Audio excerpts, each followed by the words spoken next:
Windows PowerShell scripts. In this nugget, we're finally going to take a look at scripting in Windows PowerShell. We'll start by looking at the fact that using the shell ad hoc, or from the command line, is exactly the same as scripting. And I'll actually demonstrate it to prove it. We'll take a very brief review of scripting security because it's such an important topic, and then I'll show you a basic script that performs a useful task that you might want to type in and save for yourself to have available.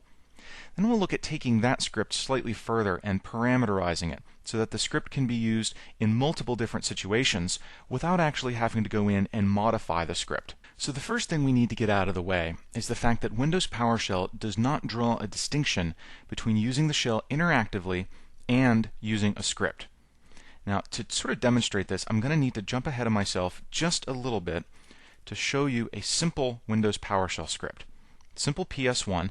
The practical upshot of this is it counts from 0 to 100. Let's launch the shell. What the script code is actually doing is less important than the fact that I can run the script and it counts from 0 to 100, well to 99. And that's interesting, but I ran a script. What if I were to type the same commands right into the shell? Well, first of all, let me actually just copy this to the clipboard. Go here into Windows PowerShell, hit Edit, Paste, hit Enter a couple times to finish that off, and it runs. So really, just pasting that into the shell is exactly the same as running it from a script. Well, can I just manually type it into the shell?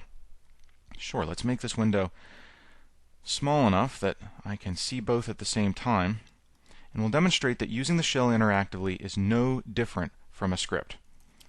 For I equals 0, semicolon, we're going to continue the loop while I is less than 100, and each time through, we're going to increment I by 1. So I'm just manually typing exactly what was in that script file. You can see that PowerShell changed its prompt because it knows I'm in the middle of this sort of construct, and I must have more to say. So we're going to say write host I, close the construct, let PowerShell know we're done, and the same thing runs. So scripting in Windows PowerShell is 100% identical to using the shell interactively, which actually gives you another interesting benefit. For example, let's say I've worked out a kind of a complex command that I may need to run multiple times. I'm going to get all the processes, sort them on physical memory in descending order, select just the first 10, format what's left as a table showing the name and the ID with auto size. Okay, let's say I'm delighted with that command. It works and does exactly what I need.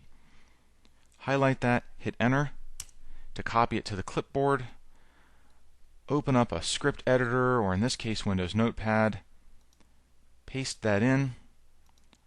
We will save it as prox.ps1. I'm going to make sure to put this in quotation marks if you're inside Windows Notepad so it doesn't add a txt file name extension. So there I've created a script. Now whenever I want to do that same command, I just run my script. And it works identically. And that's a great way to really arrive at a script.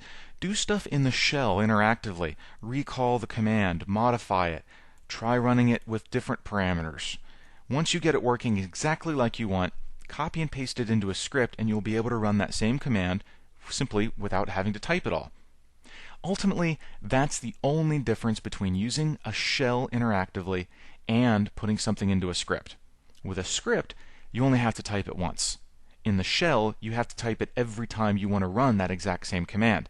So a script is really nothing more than, well, a shortcut for people who can't type very fast. Now before we go any further, just because it's such an important topic, let's quickly review Windows PowerShell's scripting security. First of all, Windows PowerShell has an execution policy. And you modify this using the set execution policy commandlet, and you can examine the current one using get execution policy. The default is restricted, which means that scripts will not run unless you modify the execution policy. You can control the execution policy globally through Active Directory using a group policy extension. My recommendation is all signed for a production environment, because that prevents your Windows PowerShell profiles from becoming a potential security risk. In a development environment, you may choose to use the remote signed execution policy, but be aware that this does have security risks associated with the Windows PowerShell profile. Windows PowerShell associates the PS1 file name extension by default with Windows Notepad, so you can't double-click a PowerShell script to run it. You actually have to be inside the shell to do it. And once you're inside the shell, you must specify a path in order to run a script. You can't just type the script name even if you're in the directory where the script exists. You would at least have to type // or // with the name of the script.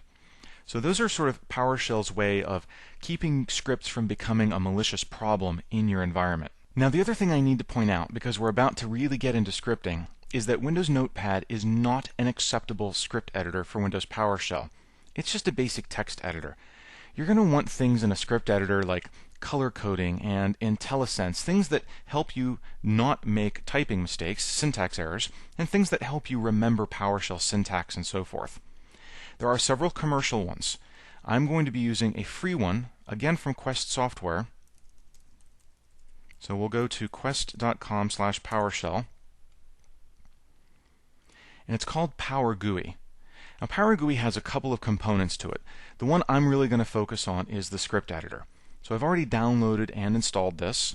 So I'll find it on my Start menu under PowerGUI, PowerGUI Script Editor.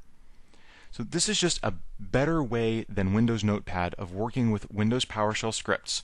I'm using this one because it's available free of charge, so there's no reason to say, well, I'm just going to stick with Windows Notepad because I don't want to spend any money, or the boss won't spend any money, or I don't have the money. You don't need any money. You can just go get the PowerGUI script editor if all you need is a simple, free Windows PowerShell script editor. Let's take a look at a basic script that I've already created. This is in my demo folder. It's called simpleping.ps1. And we're not going to worry so much about exactly what this is doing, because in the next nugget we're really going to break down this scripting language and talk about it. But let's just sort of broadly look at what it's intended to do. I'm putting the word localhost into the variable computer. I'm then executing get_wmyObject, and I'm executing a wmyQuery. Now notice that my query is contained in double quotation marks. Only the outermost set of quotation marks governs this PowerShell replacement behavior, whereby $computer will actually be replaced with the contents of that variable. So I'm executing that to ping whatever computer is in $computer. The resulting wmyObject will be stored in the variable $result. One of the properties it has is status code.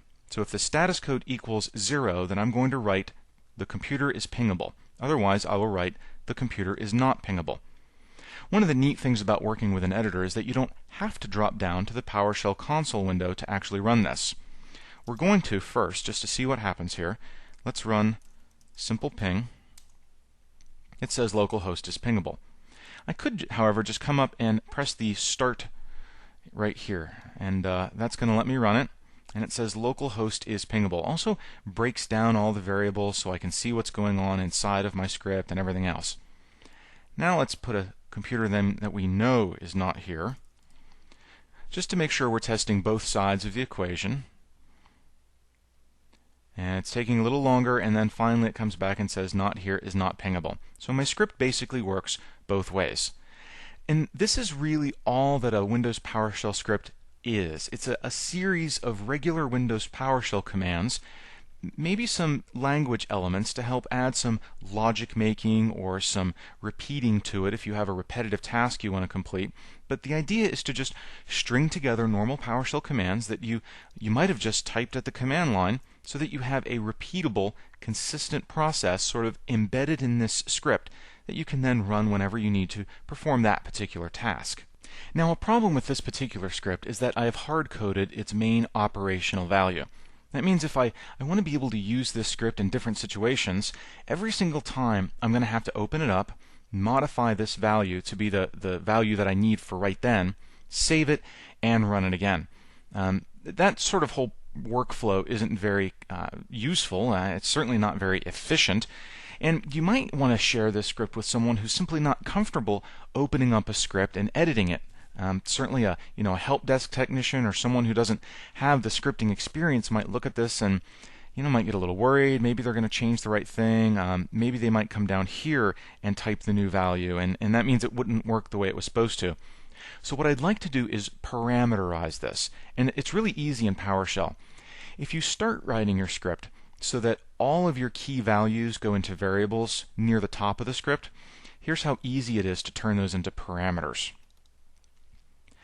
I simply took that same line, computer equals localhost, and wrapped it in a param block. Now notice that these are parentheses, not curly braces.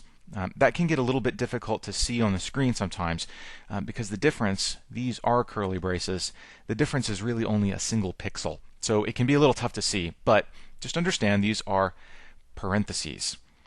What this is doing is setting up the first parameter to go into the computer variable, and if I forget to specify a parameter, it will assign it the default value of localhost. So just to see this in action, let's go down here to the command line and run it. I'm not going to run it with any parameters. So it takes the default of localhost and says that localhost is pingable. Now let's specify a parameter of not here. Takes it a second, but not here is not pingable. So I can run it again with localhost. This time I'll actually specify it. Localhost is pingable. Let's try another computer. Let's try Nuggets 1. Nuggets 1 is pingable. So by parameterizing my script, I've enabled it to be used as, really almost as a kind of command line tool. Not quite a commandlet in the PowerShell sense, but certainly it's going to be easier for someone else to use this functionality in other places. This particular script is something that we're going to continue to build on throughout the next several nuggets. We'll start in the next nugget by really breaking down what this scripting language is doing, but then we're going to continually refine the modularization of this script so that it can be used in more and more different circumstances to really build up to something that's a useful, standalone, reusable command line tool right within Windows PowerShell. In this nugget, we looked at Windows PowerShell scripting. We started by looking at the fact that using the shell interactively and writing commands in a script is exactly the same. And that's a really important concept because it means you can test something at the command line and then just paste it into a script once you've got it working. There's no difference between using the command line interactively and putting commands into a script. They behave exactly the same. We did a brief overview of Windows PowerShell's scripting security, and this is where I really have to remind you that in a production environment, the all-signed execution policy is the only one that's safe if you need to do scripting. We took a look at a basic script that performed a useful task, and we saw how to parameterize that script so that you could maybe share it with other people in your environment, such as a maybe less skilled technician, give them the benefit of what the script does without requiring them to be able to go in and modify the script themselves. I hope this has been informative for you, and I'd like to thank you for viewing.